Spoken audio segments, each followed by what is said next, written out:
তুমি কি জানো নীলাঞ্জনা, সিঙ্গেল জীবন মানেই তো সুখের জীবন। ডানে বামে সামনে পিছনে কিছুই নেই। একলা জীবন মানেই তো বিন্দাস জীবন।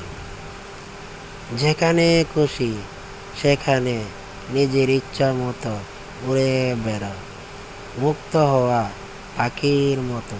কেউ তোমাকে পিছু ডাকবে না। বন্ধুরা, যদি তুমি কাউকে ভালোবেসে থাকো, অবশ্যই মন থেকে বাসবে। জানো তো, ভালোবাসা হলো হৃদয়ের গভীর থেকে হই। যদি আমার কথাগুলো ভালো লেগে থাকে, আমার চ্যানেলটিকে সাবস্ক্রাইব করে নতুন নতুন ভিডিও দেখার জন্য সঙ্গে থাকবেন।